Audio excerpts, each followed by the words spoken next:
Samuel W. Gailey discussing and signing The Guilt We Carry. Before we get started, just a few notes. The book is call him Sam, please? No. Oh, no. SW. The book is available for purchase up front at our register, which is located in that corner right over there. Following the discussion, there will be a signing. The signing takes place in our information booth over there. Unfortunately, there is no register, so make sure you purchase your copy first, and then you can make your way over. And lastly, if you could all silence your cell phones. Thank you. Samuel W. Gailey debut novel, Deep Winter, was hailed by the New York Times as beautifully written. His newest novel, The Guilt We Carry, is a suspense thriller described as the Breaking Bad of the book world by the New York Journal of Books. A gripping tale of redemption by Booklist and Cormac McCarthy by Publishers Weekly. Anne Gailey is moderating tonight. Her book, Chronology, debuted here at Book Soup and is being adapted to film, starring Lucy Hale of Pretty Little Liars. Please join me in welcoming our authors this evening. Thank you guys for coming out. It's just so amazing to be in a real bookstore and just, take a minute to think that one day, if we don't all keep coming to these places, they might not exist. So kudos to all of you for coming out and not just supporting Sam, but also for supporting Samuel W. This bookstore. I have special privileges here as a wife, She calls me worse than and we will try, there's special things that happen when you're husband and wife and you're having a conversation. I think at one of the bookstores it devolved into who cleans the house more. So I do like 70% of that. Yeah, 60, but we will not go into that right now. I'll take him. 60. I know, he's actually amazing, right? Even 50 for a guy is pretty good. Still 70%. Yeah, 60. So Sam, why don't you start by telling us a little bit about the book for those of them who haven't read anything. So The Guilt We Carry is about a young girl named Alice O'Farrell. She's 15, and she's babysitting her younger brother, and a terrible accident happens, and he dies under her care. So she can't bear the guilt, and it's really ripping the family apart, so she runs away from home. And the story really picks up 6 years later, where Alice is 21. She's a real train wreck. She's self-medicating. She's homeless. She's going from town to town. And then her journey takes another twist, where she wakes up one morning in a man's trailer, and he's dead, because she finds $91,000 in a duffel bag. So she sees this as an opportunity to get her life back. She takes the money and runs. But she finds that she's soon, running more from her own past, but from the rightful owner of the money. So it's kind of a road trip. Before we get into some of the themes and the characters, this publishing journey was really interesting and unusual. Can you tell us just a little bit about the French version versus the American version? I think someone here has read the French version. Yeah. Natalie, if you want to ask your questions. Typically your book is published here in the U.S. and then the foreign rights are bought and it's translated to another language. So my first book was Deep Winter. It did really well in France by a publisher named Goldmeister, and he specializes in publishing noir and just strictly U.S. authors. Yeah, very unusual. Yeah, so suspense thrillers, it's noir writers, and so when I was getting ready to take out my book, a couple things happened. My agent at the time, my book agent, not my film agent, not Amy Shipman. Make that clear. Yeah, make that clear. She had a little bit of a nervous breakdown and left the business abruptly. Not because of Sam. Right. Make that clear. So after she had her nervous breakdown, I had my nervous breakdown. So it took me some time to find a publishing home here in the U.S., but in the meantime, my French publisher published the book. So that was a year ago, which is a little unusual. And he didn't want to wait, but we had given him notes, right, from other potential publishers, and those notes were about the character, the female character, not being sympathetic enough or likable enough. Right.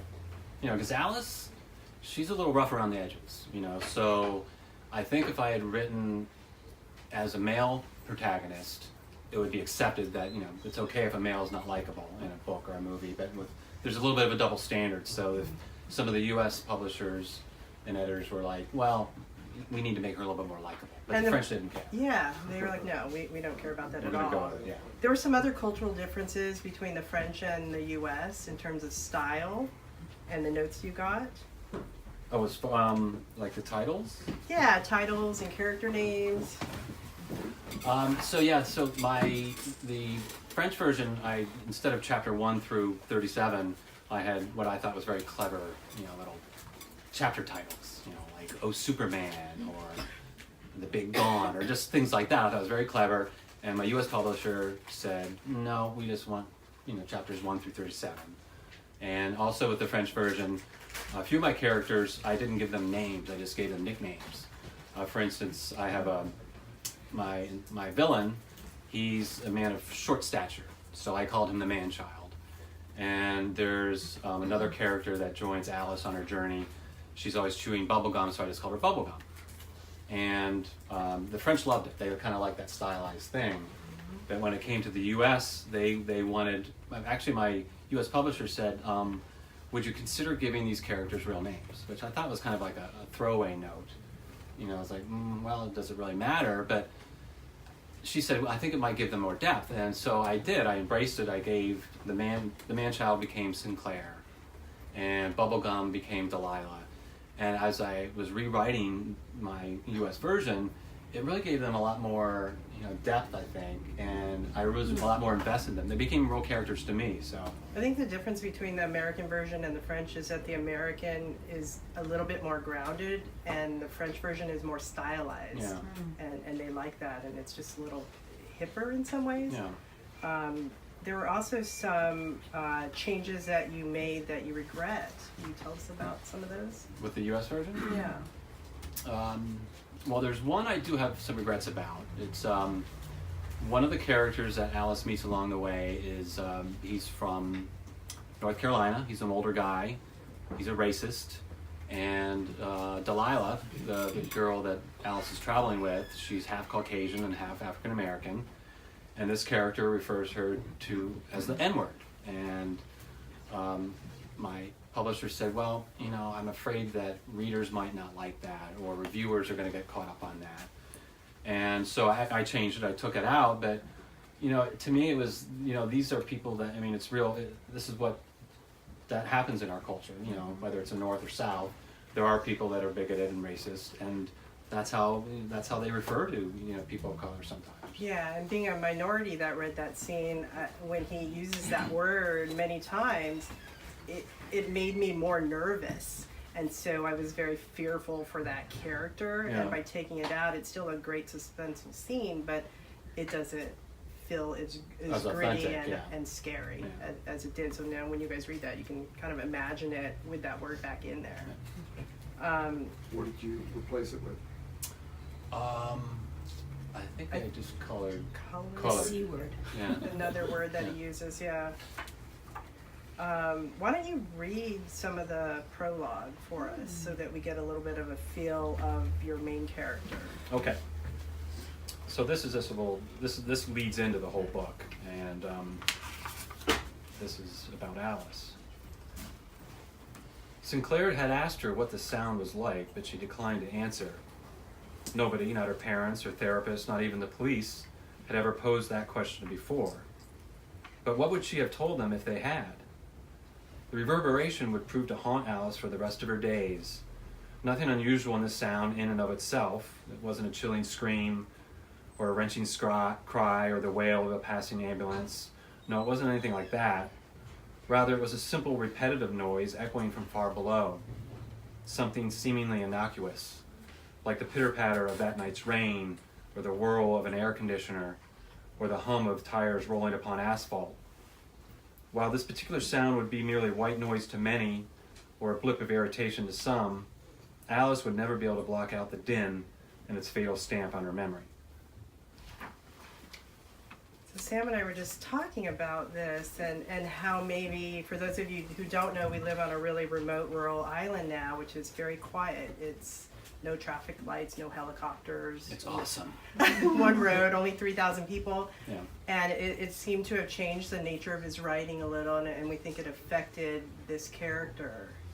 Yeah, I think I'm sound sensitive. Ann and I were just in a restaurant the other morning, in LA, and there was this, normal. It was crowded, but there was a lot of people talking. There was music going on, and it was just it was suddenly just like overwhelming. It felt like claustrophobic. It was like all these sounds just coming at me.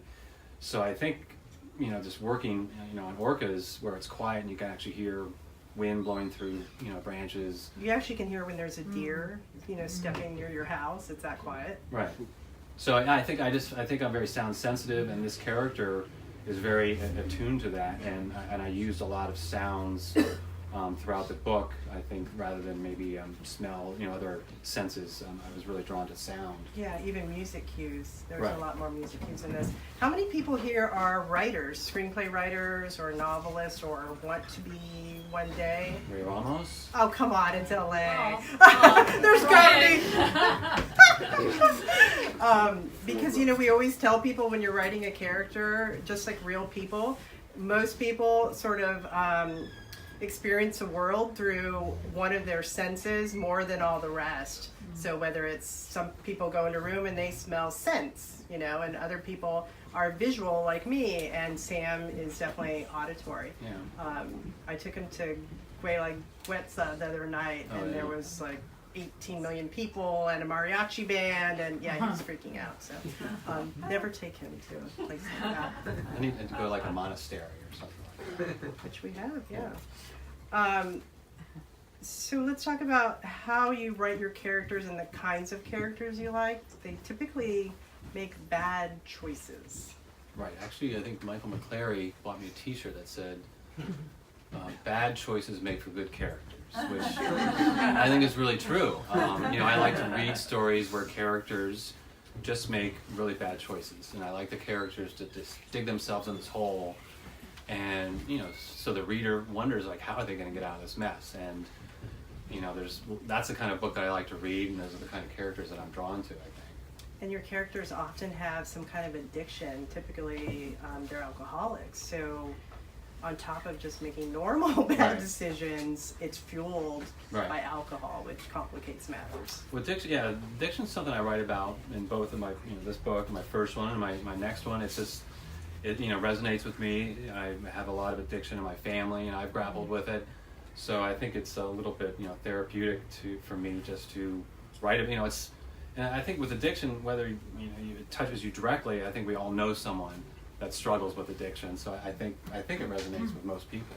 Yeah, it's definitely, when you look back at when you got on the wagon, was really when you started writing Deep Winter. That's true, yeah. And when you if he goes 3 days without writing, I know it, or even 2 days. Mm-hmm. Because he gets really edgy and irritable, and we just know, like, go write. So without writing and chocolate, I think you would be a raging alcoholic. Well, I had to give up alcohol, and I recently gave up tobacco, so now all I got is caffeine and chocolate. And writing. And writing, see? yeah. So tell us what kind of stories you're drawn to, because now that you have 2 books out, we can see some common themes that come across. I think, well, no, I know the type of stories that I like to read. I like how like a simple twist of fate can affect someone's life. Like it's a small accident, and how it can really alter that character. Like with Deep Winter, my main character, he fell through a frozen pond when he was 5 and he suffered brain damage. And with Alice, when she's babysitting her younger brother, he dies in this horrible accident. But if those things didn't happen, Danny would be very different, and Alice would be very different. But it's just that that instant that just changed everything, and I think that's compelling. And I like to start off my books with kind of that visceral punch. Right, and there are always people who have ordinary Yeah, they're ordinary families people, and lives. right. It could be like the kids we know this age that are Right. Alice's age Yeah. in the book.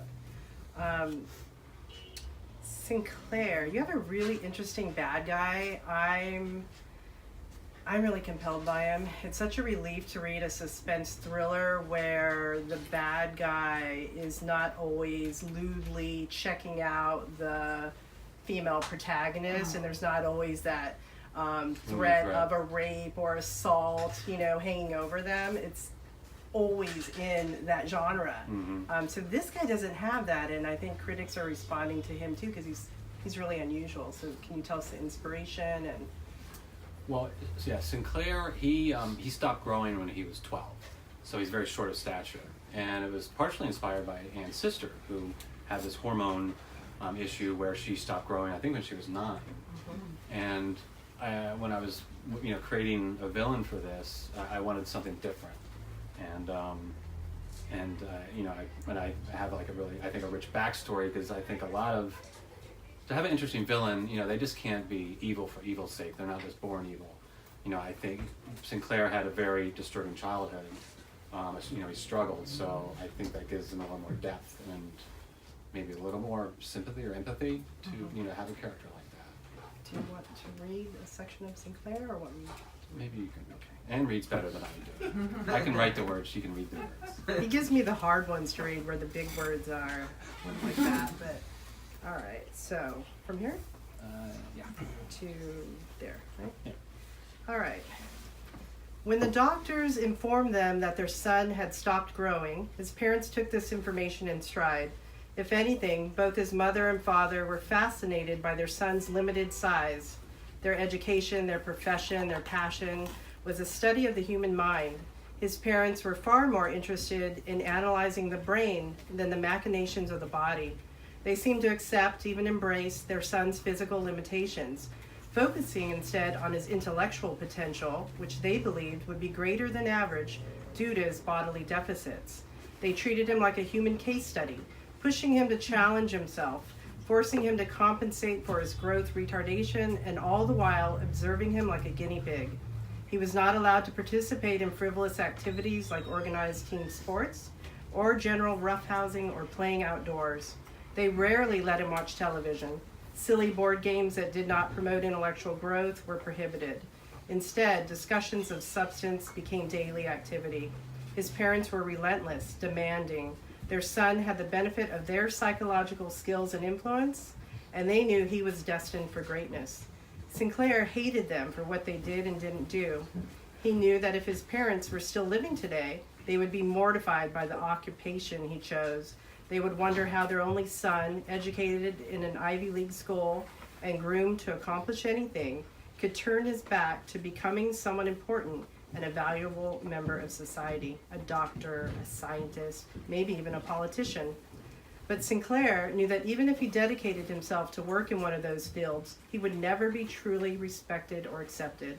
He would be marginalized due to his size, and it would be the very first thing his peers would see and judge: a small man. Additionally, all those professions lacked one specific thing that he had come to crave: danger. So it's interesting because Sam has some film interest in the book right now, and he met with a director today, and the director brought up Peter Dinklage as Sinclair, and I don't know, we both had some thoughts about that. What do you think?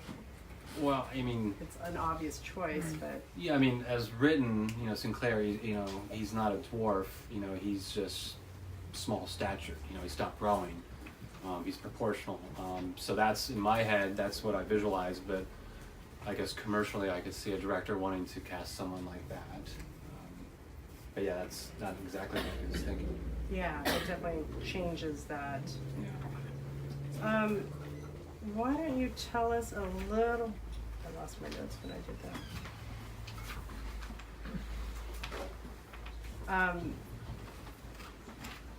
What other scenes did you cut in the book that maybe existed in the French version? Well, in the U.S. version, and there's no spoiler alerts here, there's a character that I kill off at the end of the story.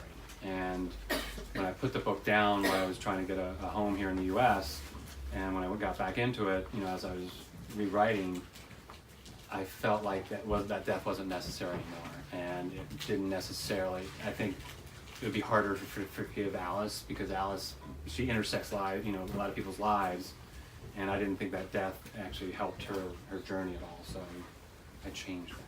Yeah, I think that was actually a good call too. Yeah. So it wasn't gratuitous and it made you like her more. In terms of writing, now that you have 2 books out, can you tell us what is the hardest thing about writing, and is it different from book 1 to book 2? Well, with book 1, it's I didn't have anybody waiting for my story, and it just took discipline and the support of family and the belief in that I could get it done. Whereas book 2, like what's that they say that a writer has 30-40 years to write their first book because if they're published at age 40, and then their second book, lots of times they rush into it. And I think because I had a delay, I think the advantage I had with the second book was I had more time to go in and really spend time on it. Yeah. But so beyond that, what is the hardest thing though? What do you find the most challenging? Well, rejection is brutal, But you've had little when you think about it. He was at an event the other day, and the guy said, I had 38 rejections. I wrote 38 manuscripts. And not 38 rejections on the same book. You wrote 38 books. And I thought he was joking. So I asked if he was being true, and he said he did. Yeah. And now he has a series, a detective series. He's an ex-cop. But I wanted to tell him I would have, and I'm persistent, man, but I don't know if I would have gone past 5. Yeah. I was like, I'll be a magazine writer. I'll do something else. But that was incredible. Right. No, so I was lucky that, my first one was published. But I think the longest part of the journey was getting a lit agent. Yeah. Which was like over 2 years, which I guess in the grand Yeah, scheme of you things. agents. He had Amy already as a film lit agent. Right. But getting the literary agent. That took a while. That was it 2 years? It was over 2 years, I think. And I actually remember the day he came to me and he was teary-eyed and he said he was gonna give up. I wasn't teary-eyed. I said, You were totally crying. You were yeah, so he did almost give up. But yeah. I'm his harshest critic, and I knew that Deep Winter would sell. He got the agent 30 days later. After he got the agent, it was 1 month to get it published by Penguin. So it really, and the same thing we hear from writers all over, it's the agent that is actually the hardest thing for a writer to get. It's not to getting the book published. Except for the guy that got 37 rejections. Yeah, I don't think he has an agent yet, though. See, so it's hard. So between Deep Winter and this book, you've been compared to Steinbeck, Michael Connelly, Lee Child, Cormac McCarthy, and Larry Brown. And it's almost ridiculous because those have nothing, those are such different kinds of authors, so it makes sense of that for us. Steinbeck, there's no comparison in the writing. I think it's in the themes of mice and men that was really inspirational to me when I was writing Deep Winter, because there's similar themes in the story. And I think with Michael Connelly and Lee Child, I think some of their characters are a little bit downtrodden. They're a little bit rough around the edges. Yeah, but they're more procedural than you ever write with. Yeah, but Larry Brown, I don't know if a lot of people are familiar with him. He's my he's my hero. He was a Mississippi writer, and he writes about small towns and where it's like rough men. They drink hard, they work hard, crime happens, and they're gritty, but he's just he writes beautiful, and he's really inspiring to me. He wrote Joe, which was also a movie, and then what is the one with the girl? There's another one. There's Faye, but I don't know. Faye. Yeah, when did he start writing? He was a fireman. He was a fireman, and he started writing when he was in his early 50s. And he died pretty And quickly, then right? died in his mid-60s, yeah. Some rough living, but yeah, he's an interesting guy, published by Algonquin. Yeah. Why don't you tell us a little bit about the next book? So my third book it's scary. It's a straight up mystery, which is terrifying, because with these books, who the antagonist is, who the villain is. So as a writer, it's I know that this guy or this group is pursuing this person. And with the mystery, it's about this alcoholic pastor who discovers a dead body outside of his church one morning. And that's the prologue, but I don't reveal who was killed and obviously who killed them. So it's a little bit of like a Big Little Lies kind of thing, where so then I spin back 2 weeks before that. And it's hard. It's a challenge to keep writing and peeling back the onion layers, keeping the reader's interest without really knowing who's doing what. So it's trying to keep the reader guessing of like, oh, maybe this person has a motive, or maybe that person has a motive. Laura, you kept guessing too, because didn't you change I who changed died it. Yeah, I and changed who it. killed the person already once or twice? Yeah, I had no idea what happened. But also, isn't sound going to have an interesting part in that. Still? Yeah, the female, there's actually a love story in this one, guys. It's going to be exciting. She's new to town and she's deaf, and I found that, I was really having trouble with this character, and just one day I realized it would be a lot more interesting because I didn't know what her voice was like, and I realized she doesn't have a voice and she doesn't speak, and I was excited by that little thing, but that's a challenge too. Cool. So we're going to open up the floor to any questions for Sam. If anybody has any business or story. Yeah, No personal Caroline. questions, please. No, I'm curious, just with what you were saying about this last story and your writing process in general. Is every writer different in terms of sort of not knowing what the story is? Like, I thought sometimes writers kind of have a very big picture in mind already, whereas it sounds like from what you were describing, you're uncovering the story as it unfolds and unravels, which is interesting to me because I always thought that there's, they plot it out and there's stickies everywhere, and then, or is that just another process? It's, I definitely do like a real thorough outline, so I know what the whole story is, but, things do change in all these stories where, sometimes the characters just evolve a little bit, so it does change the story. With the new one, I've taken a different route. I still have an outline, but I've gone back a few times because it wasn't working for me. And so it has evolved, and as far as the process, I like to handwrite my first draft of all my books because I just like to write with a notebook and a pen. I don't like to be in front of a computer for the first draft because everything looks ugly and sloppy on a computer. So He also sits out by the water in 45-degree. Yeah. So that's just that's your process. that's my process. Yeah, I think there's some writers that they get this basic idea and they just go with it, and they find their way. So everybody's got their But you definitely are inspired by a character, usually based on someone in real life. So tell them how you got the inspiration for Alice.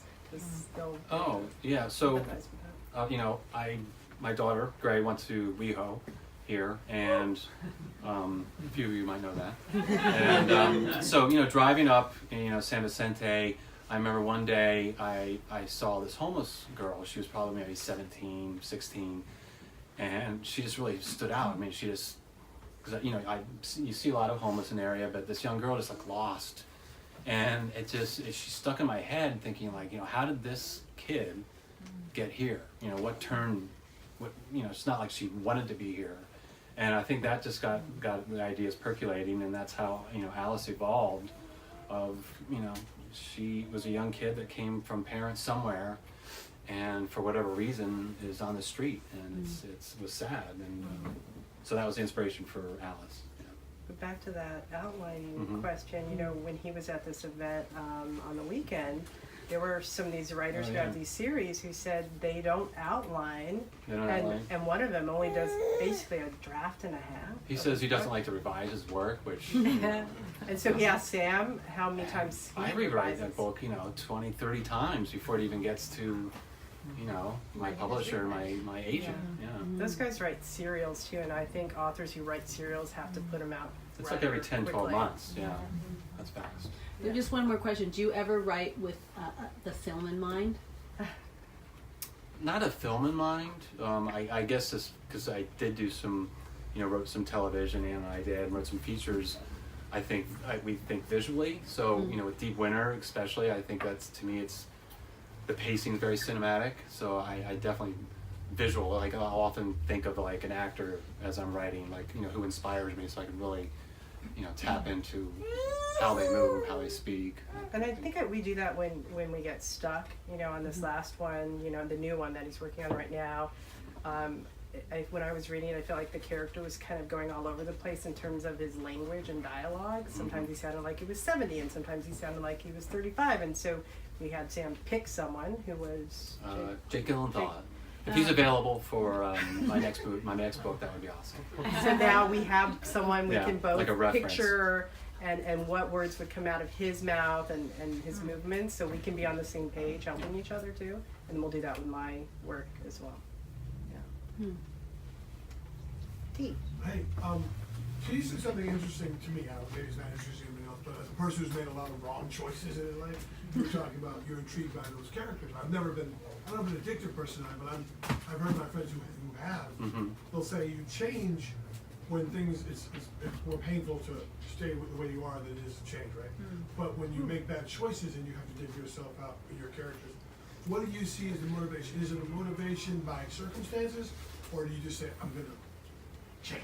You know, I'm gonna dig myself out. The characters themselves. Yeah. Or just the way you think about it when you write these characters. I mean, it's like there's like this whole journey where you hope that your character has redemption at the end, but it's through a series of circumstances that they have to dig themselves out of, and then through this journey, this character finds her way, or at least you hope she does. I mean, both my stories, I think, have a kind of a bittersweet ending. So there's always a sense of hope in my mind for the characters that they're gonna move forward and have something a little bit better in their life than looking over their shoulder. I think too, if I had to psychoanalyze You don't have to do and that. which I don't really Not feel in front of about everybody, please. or just writers in general, maybe your characters, they don't typically change for themselves, and I believe that in real life too. I know a lot of people with addictions, and I've worked with a lot of artists who have addictions, helping them accomplish their goals, and I find that it's helpful when they have another human being that they want to change for, like they have something on the other end, or they have this, actually even when they have some great artistic skill, I find they still need some human on that other side to anchor them and give them hope and help them through that addiction so they can keep going to rehab, and oftentimes if they don't have that, it's really hard. Was there something specific that happened in your life where you said, I'm going to be a novelist, I'm going to make that transition? That's the same question. Yeah, because I've been wanting to ask this for such a long time. This is Gina, the producer of A Nice Girl Like You, based on It's fantastic. Was there a specific moment where you transitioned and went to pen and paper and said, I'm going to write A novel specifically? Ann and I were, doing some stuff, and, it was, as a lot of you are aware, there's a lot of pitching and a lot of writing, and for free in Hollywood. You producers stringing us Shocking. along. So, I think it was really when Ann decided to write her book, and I could just see how happy this process made her. It was like her vision, it was her story. And then she said to me, well, why don't you try to write a story? And we were both kind of wanting to maybe move away from writing for, in television and pitching spec scripts. We had Gray. And we had our daughter at the baby, point. and we were like, we can't go pitch things for free and then wait 6 months to find out if anyone wants to make it, and with a baby, that didn't seem. So I started writing magazines and the book. Right. So so it was really, Anne inspired me to try to write a novel, and Deep Winter was the first one. That was my first attempt.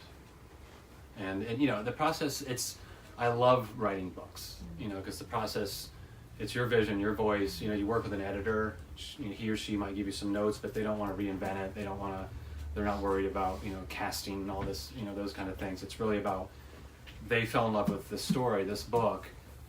But why don't you try this, or why don't you try that? And they don't force it. At least, my experiences so far haven't been like That's that. mostly the case.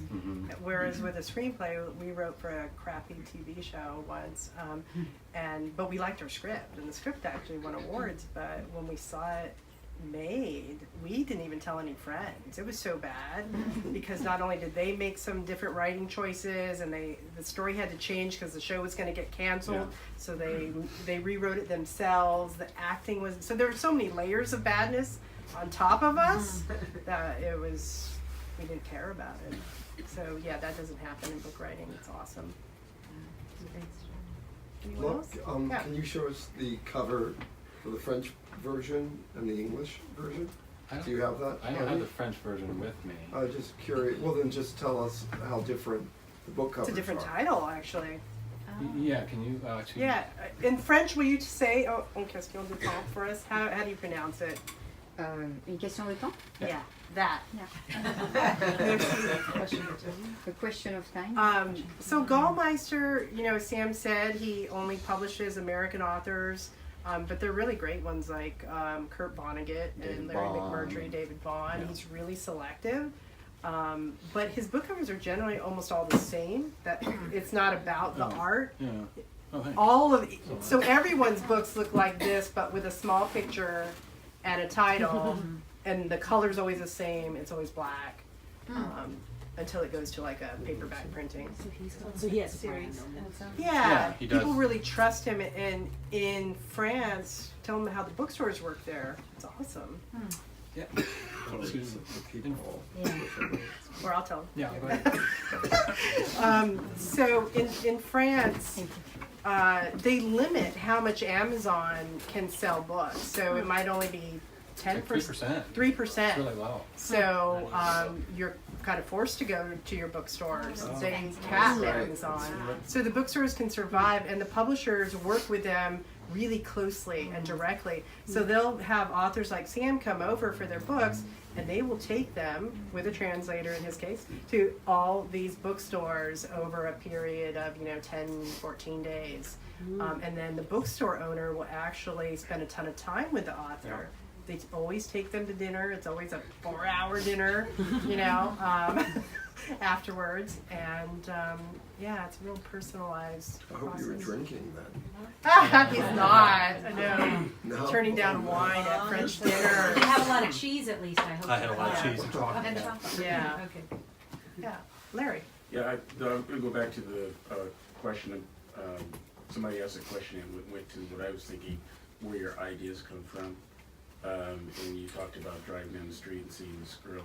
So is that intentional, or do you just kind of just live life and something will strike you, or do you? I remember watching this documentary on Woody Allen, and he had this whole drawer of like ideas on little strips of paper. Or what are your? I think for me it comes from a character, So like with Deep Winter, Danny was inspired by this kid I grew up with. He had a pretty severe learning disability, but he's just like this really big kid, and everybody kind of gave him the space. You didn't know how he was going to react, and as I started to think about a story, I thought about Dale, and I was like, what would happen to someone like him if he was found with a dead woman's body? Like, how could he prove his innocence? And what would happen to him if he was being questioned by the sheriff, and if he escaped into the woods? So really, it started with the character, and then the story kind of came from there. I think there's people who haunt you, right? So with Dale, that real life person, Sam, when you first told me the story, and it had sound effects too. The guy was obsessed with trucks, the big semis, and he could draw them and everything. And when he was going down like a school hallway, he would switch gears and make truck sounds. When he's backing up, and he'd say things to people passing, right? Yeah, he would say fucking four-wheelers, because he didn't like people. Everybody else was a four-wheeler because he was an 18-wheeler. And then that had I think because that had such a tragic ending, all he wanted to do was be a truck driver out of that small town. And when he took his test, he didn't pass, right? Because he had a lazy eye, and his IQ, so he never passed his test, and he couldn't take it, and he committed suicide. So that really haunted me. So the ending comes from that. Anyone else?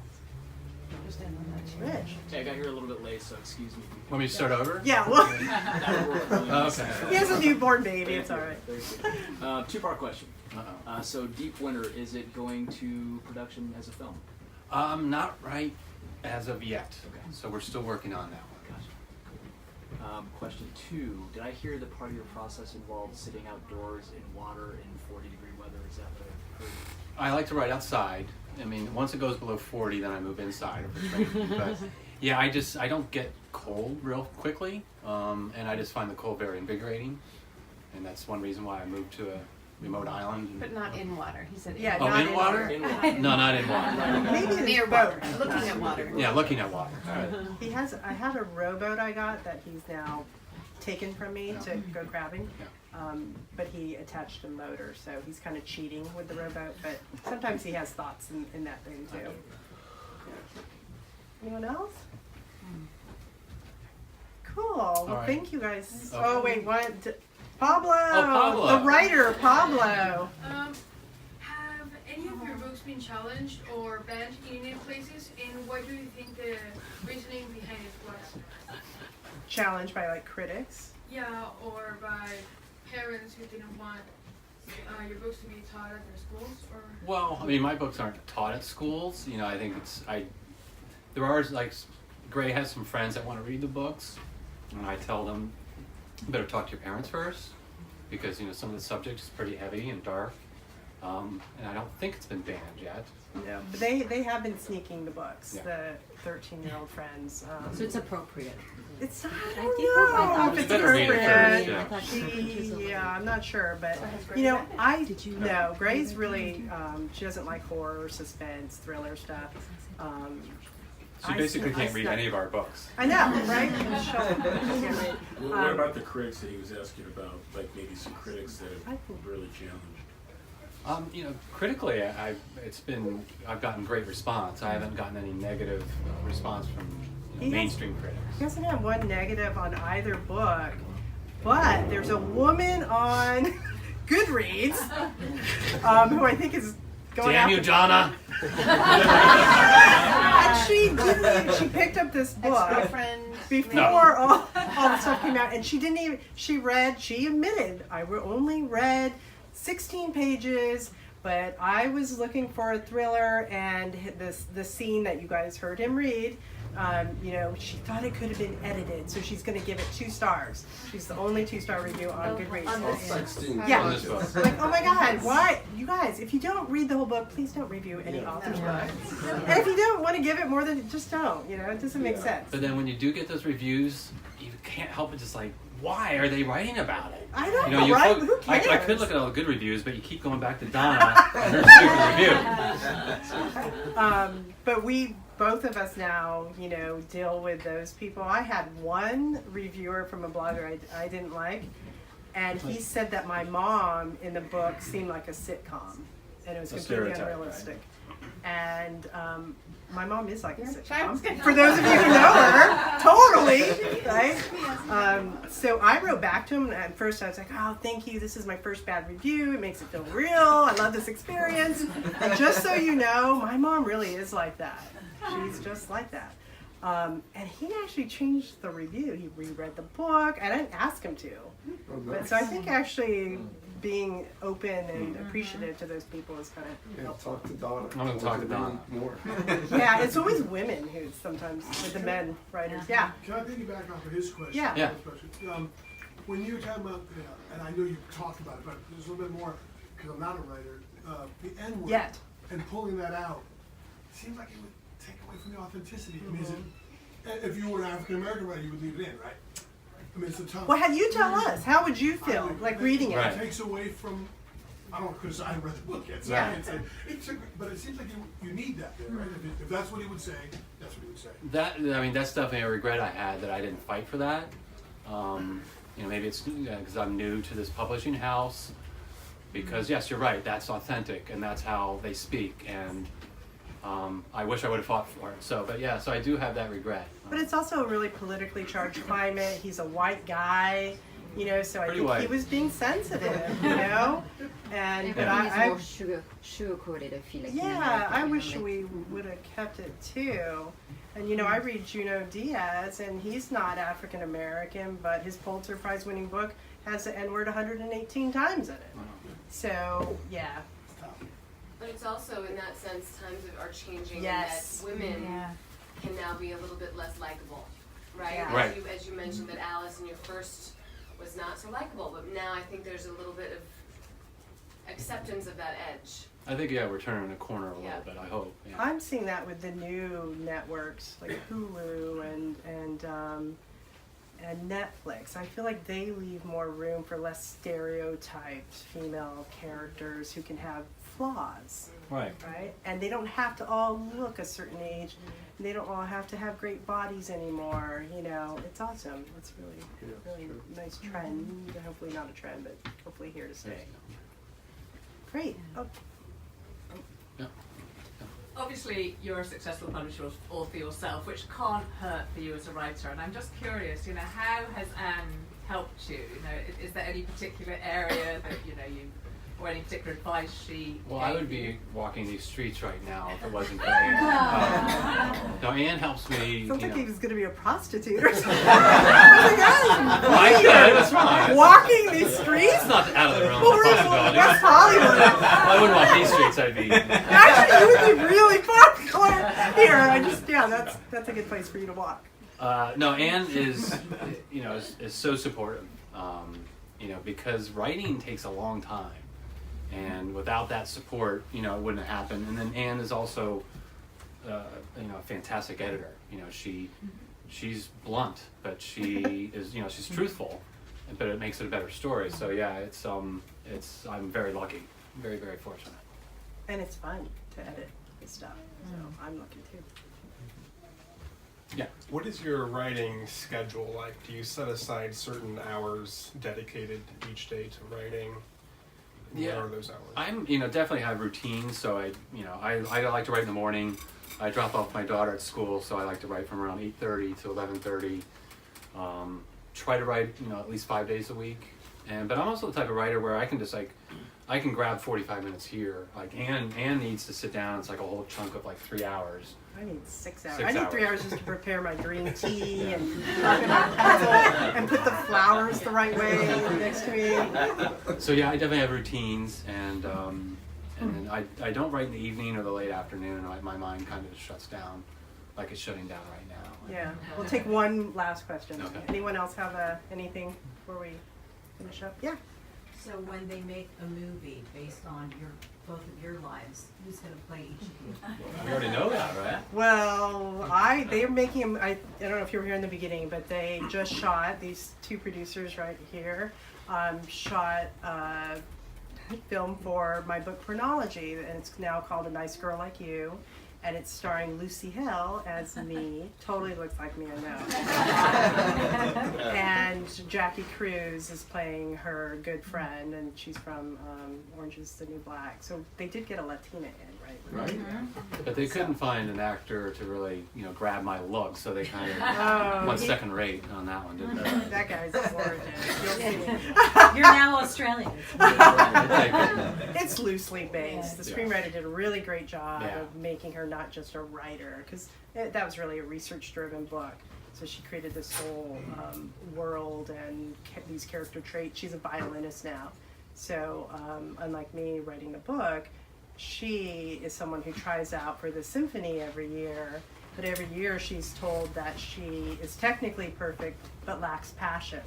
And I thought that was a really great metaphor by the screenwriter, because who wants to see another movie about her just a writer, right? So, awesome. Well, thank you, everyone. If you guys want to hang out and talk a little bit, thank you. I really appreciate it.